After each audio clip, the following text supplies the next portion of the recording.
pernah ngikut pesiguhan buaya. Ya, saya mah tetap di sana sama buaya di alam buaya. Istri saya mah pulang sama buaya di alam kita.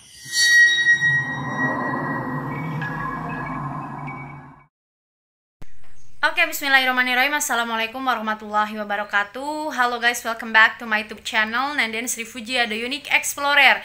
Nah teman-teman, di video kali ini saya akan mendatangi Bapak Ujang ya, yang mana dia itu memiliki historis ataupun pengalaman pribadi pernah mengantar teman-temannya ke tempat-tempat pesugihan, dan salah satu tempat pesugihannya itu adalah pesugihan pada buaya putih teman-teman, dan juga pada tuyul. Nah, dan ngerinya ketika dia melakukan pesugihan pada buaya putih, dia itu harus rela menikah dengan siluman buaya teman-teman, dan melakukan hubungan suami istri dengan siluman buaya tersebut. Nah, dan orang yang diantarnya itu sudah memiliki istri tentunya, ataupun sudah memiliki suami, dan otomatis istrinya juga harus menikah dengan siluman buaya ya. Jadi ngeri banget. Tonton terus video ini sampai akhir karena ini bakalan bener-bener merinding teman-teman, karena ada juga siluman tuyul, pesugihan pada tuyul gitu teman-teman. Nah, jangan lupa tonton video ini sampai akhir, simak terus, dan buat teman-teman yang nonton video ini sampai akhir, saya doakan semoga selalu sehat walafiat, diberkahi umurnya, dan sukses dunia wal akhirat. Nah, ngomong-ngomong, ini saya opening di rumah singgah dulu ya teman-teman. Nanti kita langsung OTW ke rumahnya Bapak Ujang. Oke, bismillahirrahmanirrahim. Kita mulai saja menelusuri perjalanan rumahnya Bapak Ujang ya teman-teman. Bismillah, karena kebetulan ini adalah malam hari. Gelap banget di sana, ada banyak pohon kayu putih ya teman-teman. Ini yang berwarna kuning. Terus di pertengahannya ini ada pohon palawija gitu teman-teman. Nah, ini saya sorot ke sebelah kiri, itu banyak banget pohon-pohonan, dan di sebelah kanan juga itu ada padi ya teman-teman.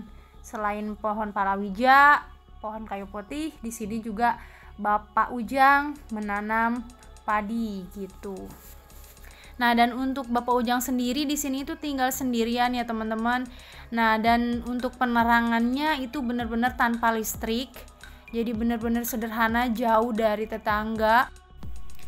Dan ini di sini rumahnya udah terlihat teman-teman, itu terbuat dari asbes ya. Dan untuk penerangannya itu terlihat ada obor atau apa ya, damar gitu teman-teman kalau kata orang Sunda mah. Dan di sana juga sebetulnya udah ada teman-teman ya, kayak ada Kang Hakim dan warga yang lain yang mungkin lagi main di sini gitu. Oke, bismillah, kita langsung aja menuju Bapak Ujang teman-teman. Oke, bismillahirrahmanirrahim. Mungkin kita bisa langsung tanya jawab dan nanti akan dipandu oleh Kang Hakim gitu teman-teman. Oke, sekarang kita waktunya ngobrol. Udah beres-beres, pencahayaan juga udah diganti pakai baterai ya Pak Ujang. Iya. Supaya Pak Ujang kelihatan ganteng. Kalau tadi mah pakai cempor, jadi nantinya hitam mukanya. Udah wawancara kayak gini hitam kena apa? Asapnya ya.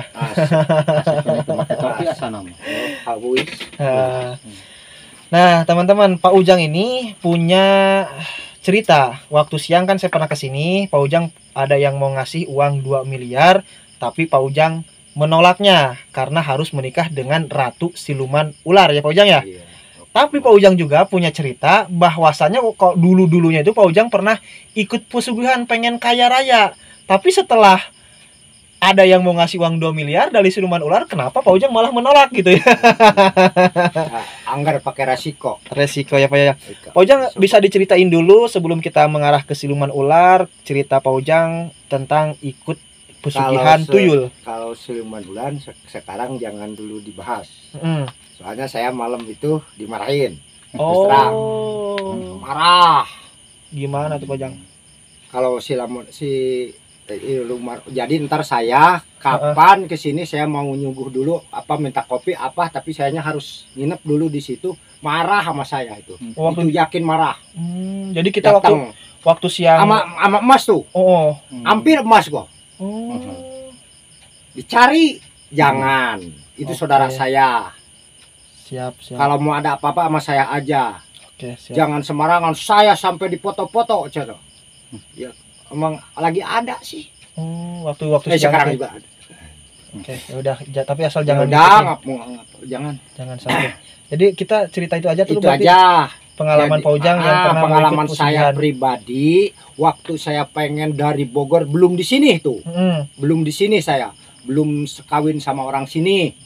Cuman saya dikarenakan di Bogor itu kan gila harta semua kan, tadi udah cerita gila harta lah. Yang namanya juga di kota besar. Iya, kota besar.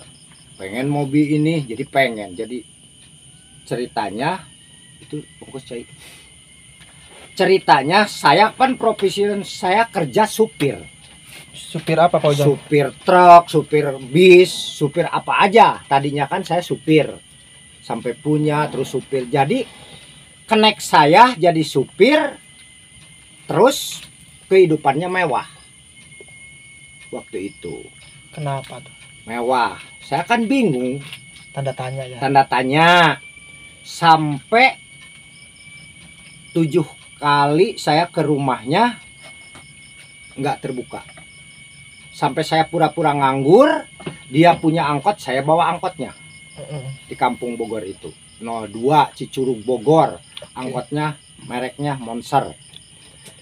Habis gitu saya sampai nginap, kan dia jarang tidur malam itu.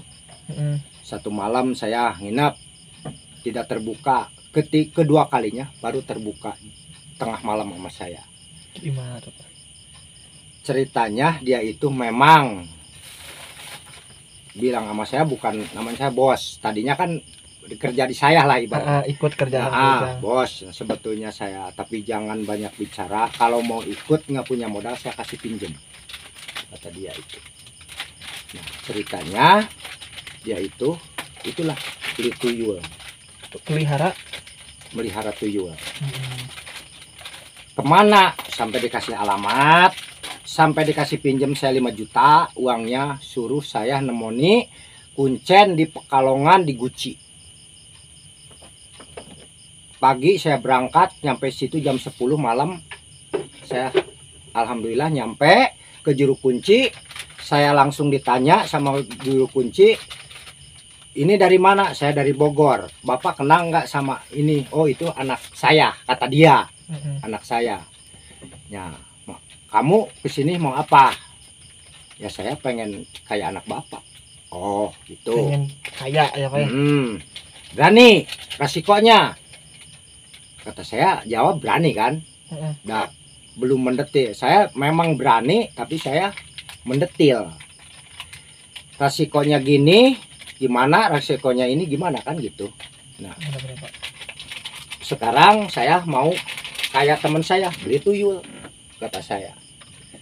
Kan ceritanya tuyul itu kan berupanya batu 7. Tuh 2, 3, 4, 5, 6, 7 lah. Inilah ibaratnya batu ya. Oke. Nah, ini batu 7. Dasar dari sananya. Bentuknya sama batu itu. Persegi enggak, bulat enggak. Kata kuncen mau yang mana milih? Kan bingung saya, ada sama sih. Sama batunya. Ya udah yang ini. Yang jelas yang ini. Iya. Batu itu hidup. Sana kemari kayak apalah gitu. Gerak sendiri. Gerak. Iya. Sini dari sini, ini ke sini. Saya tetap ngeliatin ini aja. Nah, udah ada 7 kali lah. Robah-robah. Ya robah-robah. Like ini yang 6 hilang. Yang 6 hilang. Pas wujud tuyul kecil. Tuyul kecil, setelanjang, ingusnya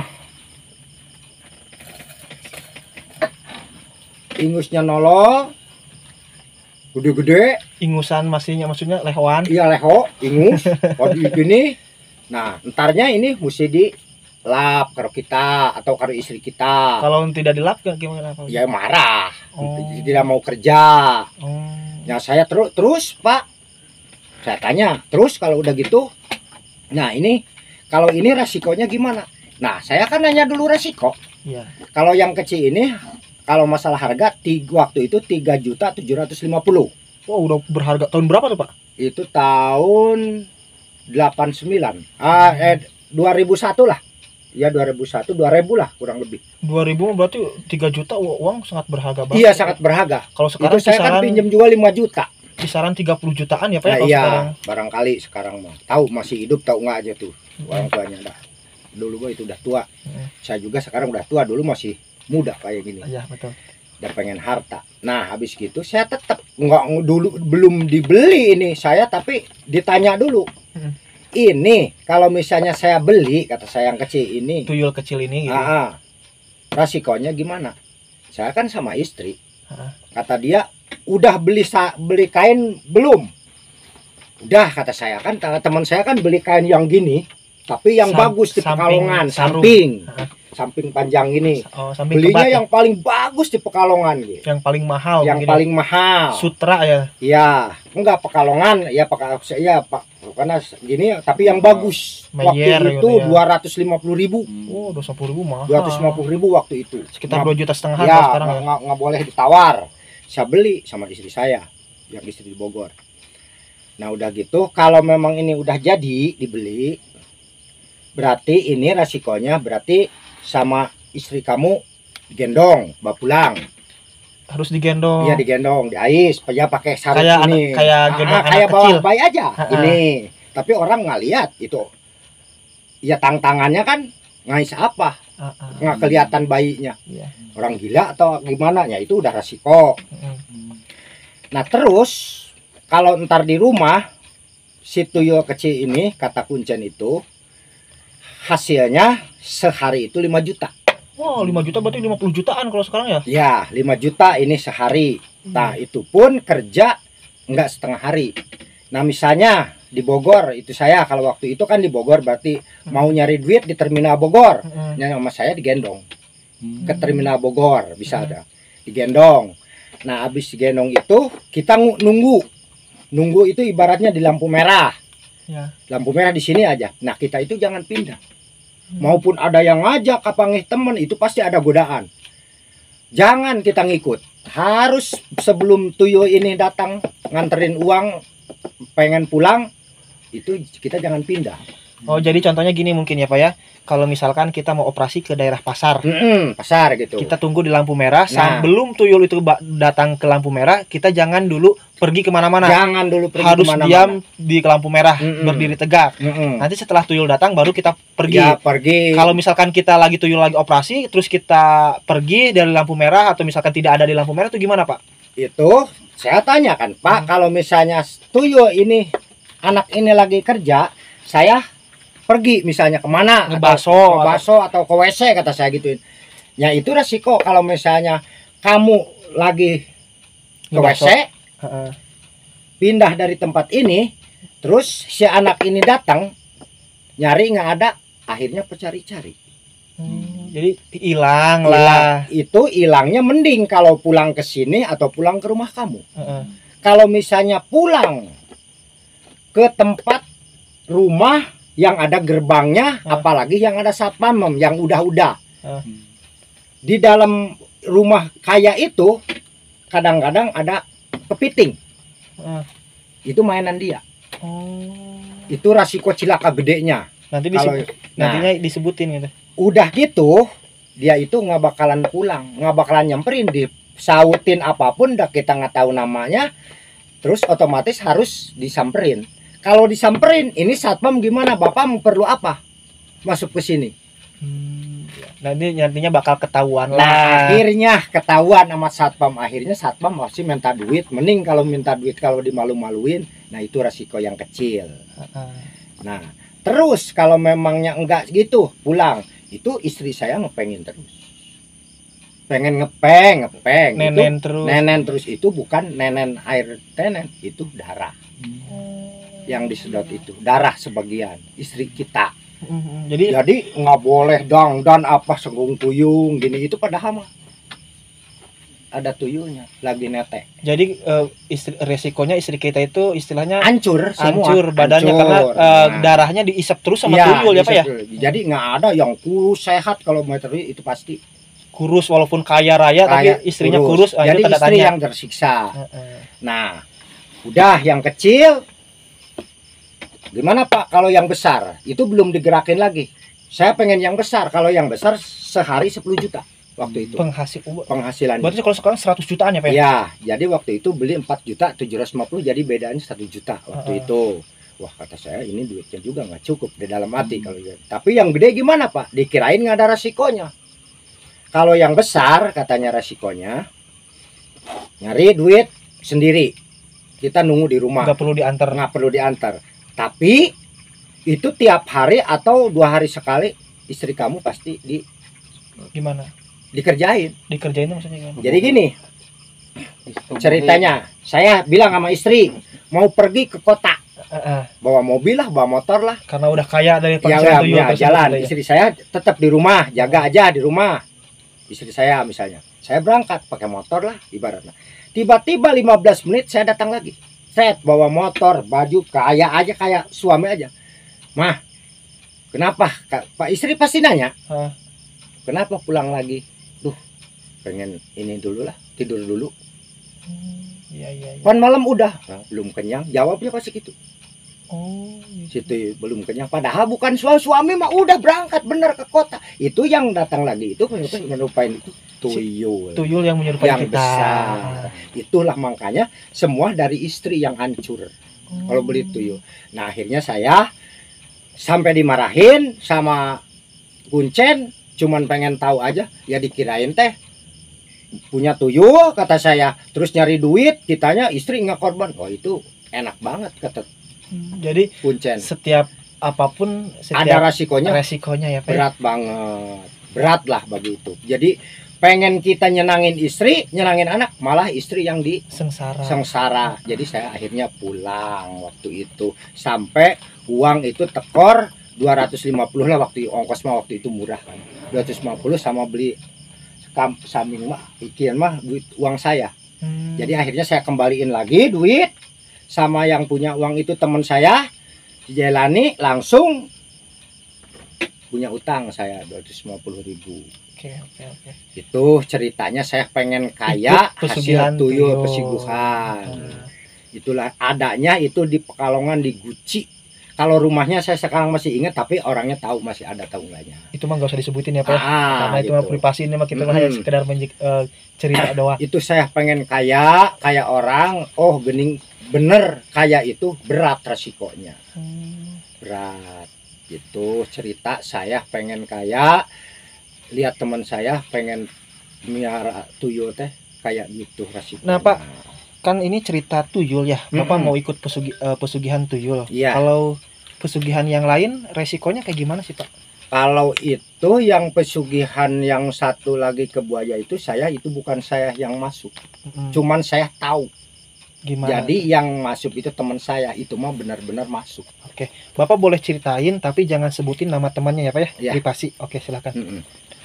Gimana tuh Pak cerita? Nah, terus itu teman saya udah kesana salah, kesini salah, nganggur, terus utang di mana-mana banyak, di mana-mana, rumah udah nggak punya kayak saya sekarang gitu kan, nggak punya rumah lah dulu itu teman saya. Itu teman juga nggak dekat gitu. Jadi cuman saya tahu di daerah Cilacap ada pesugihan kawin ke buaya. Buaya putih apa Pak? Itu buaya putih lah. Buaya terus? Putih. Nah, habis gitu ceritanya saya berangkat gitu, masalah bayar mah saya itu harga mah situ nggak tahu, masa itu di dalam itu ya murah lah itu. Nah, bahkan saya juga memang kalau memangnya nggak ada resiko mah, tapi tetap saya di hati juga saya memang pengen kaya juga kan. Karena siapa sih orang yang tidak pengen kaya gitu aja.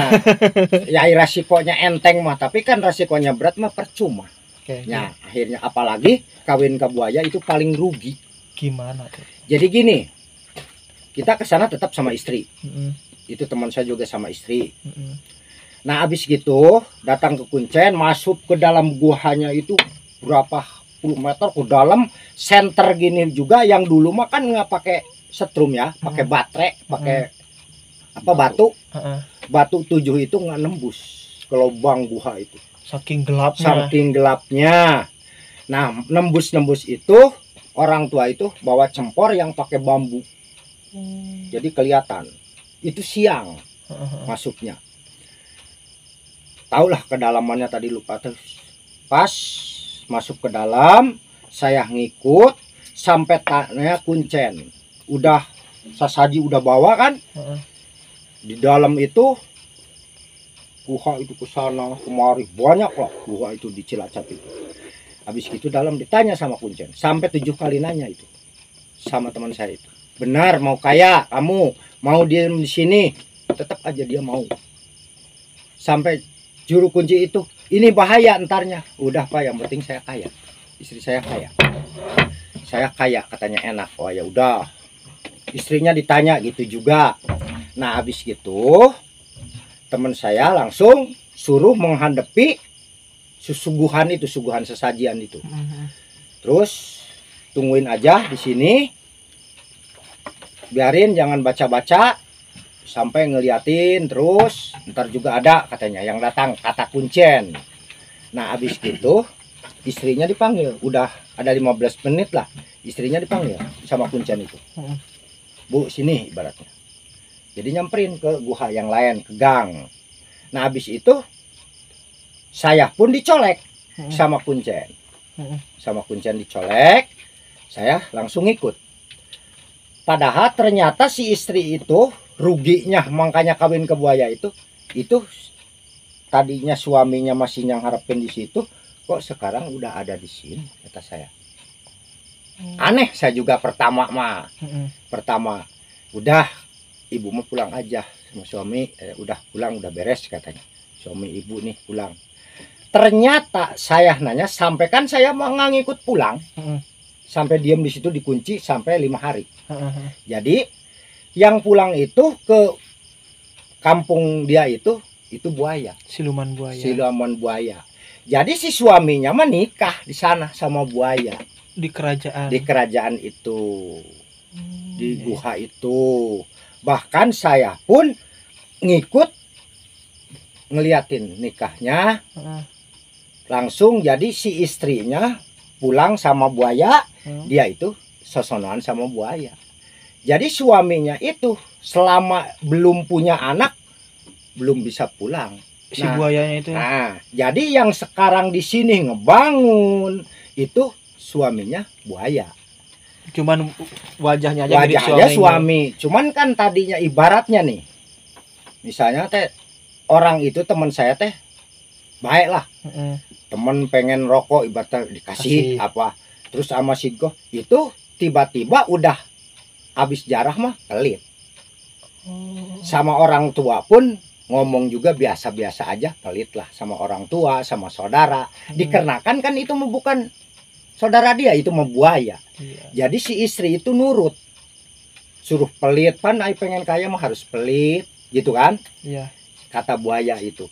Nah, udah gitu si suami mah di sana kerja, Mas. Kerja gitu. Ya kerja apa aja. Soalnya kan gajinya diambil sama dikasih buaya itu. Buat di sini bikin rumah, bikin apa, beli mobil, surpit. Jadi padahal mah yang aslinya yang masuk mah di situ kerja. Disiksa lah. Jadi nggak pulang. Nah, udah punya anak. Sing asli suaminya tadinya yang di situ tinggal sama buaya itu punya anak. Perempuan. Udah 9 bulan punya anak. Di sini pun punya anak. Cuman yang di sini mah laki anaknya. Kalau yang sama masuknya mah itu perempuan. Gitu. Jadi ntar pulang aslinya. Buaya pulang ke asli alamnya. Manusia pulang ke aslinya. Jadi nggak keder lah. Kata-kata keder itu nggak bakalan keder katanya. Udah kayak biasa aja. Nah, ntar matinya ntar si anak dia itu buaya itu yang perempuan itu mau nikah, bikin wali udah mati. Mati itu bukan mati, jadi ganti di sana kehidupan. Yang dikubur di sini mah ya gedepog lah apalah. Jadi istilahnya tumbalnya ya Pak ya. Nah itu ceritanya. Nah ini juga saya udah 17 tahunan belum ke tempat teman, masih ada atau enggaknya anaknya udah gede udah belum begitu. 17 tahun lah. 17 tahun. Tapi masih kaya ya. Ya kemarin waktu saya ke sana mudahan 5 tahun masih kaya. Oh, iya. Bahkan dia punya Fortuner. Wih, 700 juta. Fortuner merah. Putih. Oke, oke, oke. Nah, dan saya pun pernah ke rumahnya, saya dikasih ongkos 200.000. Jadi setiap apapun, ikut pesugihan apapun pasti mengandung resikonya. Resikonya berarti yang istilahnya yang kita tumbalkan itu, orang tersebut itu tidak meninggal, cuman dibawa ke alam gaib. Di alam gaib ditukar. Yang kita ikut pesugihan, kalau kita ikut pesugihan monyet berarti dibawa ke alamnya monyet. Iya, monyet. Kita pesugihan buaya dibawa ke alam buaya. Apapun, ular apapun, dan yang paling gampang mah ular, buaya gitu itu ibaratnya gampang. Pak, maaf nih Pak ya, menyinggung dikit dulu. Bapak kan pengen banget nih jadi orang kaya, sampai mau terjerumus ke ikut dunia pesugihan. Nah, kemarin boleh nggak Pak? Iya, siap. Ada yang mau ngasih uang 2 karung atau 2 miliar, kenapa Bapak tolak? Itu dikarenakan ya itulah resiko. Dulu mah kan ya dulu juga memang pengen, cuman dikirain itu belum Bapak itu nggak ada resiko. Oh, jadi kayak mendadak aja ya? Iya, dikirain teh resikonya ibaratnya diri sendiri entarnya punya pulang gitu. Ternyata merugikan orang semua. Jadi Bapak percuma. Jadi istilahnya Bapak mah hanya terjerumusnya belum pernah kalau ikut pesugihan mah, cuman mau coba pesugihan, tahu resikonya jadi Bapak mundur. Ya mundur. Jadi saya itu mendetil, jadi dibilang malah kuncen ada yang bilang rewel, saya dimarahin, tapi saya tetap nggak pulang, nginep. Sampai pulang habis ongkos saya kasih, akhirnya ngasih ongkos, saya pengen pulang. Jadi saya pengen, ibaratnya kalau nasi mah sampai mana sih matangnya ini nasi. Oke, good. Jadi kan kalau misalnya kalau kita sembarangan, pikiran saya, dan sekarang juga teman saya waktu itu tetap nangis, nyesal sebetulnya. Oke, teman-teman, itulah tadi cerita dari Pak Ujang ya tentang pesugihan, karena ini durasinya udah cukup lumayan lama. Tapi kalau misalkan kita kangen ngobrol sama Pak Ujang, di next video atau di lain video kita ketemu lagi sama Pak Ujang. Ya Pak Ujang. Pak Ujang, terima kasih atas waktunya. Sama-sama. Telah menceritakan pengalaman hidup Pak Ujang pribadi. Walaupun pengalaman hidup yang bisa dikatakan pahit ya Pak ya? Pahit. Kalau saya benar-benar dari Bogor ke sini saya belum pernah senang, baru sekarang aja. Tani maupun di hutan ini saya senang. Oke, siap. Makasih Pak Ujang. Semoga Pak Ujang selalu diberikan keberkahan. Amin. Digampangkan milik rezekinya. Amin. Kalau di sini sedang menggarap tanah atau tanah juga tanah pemerintah lah.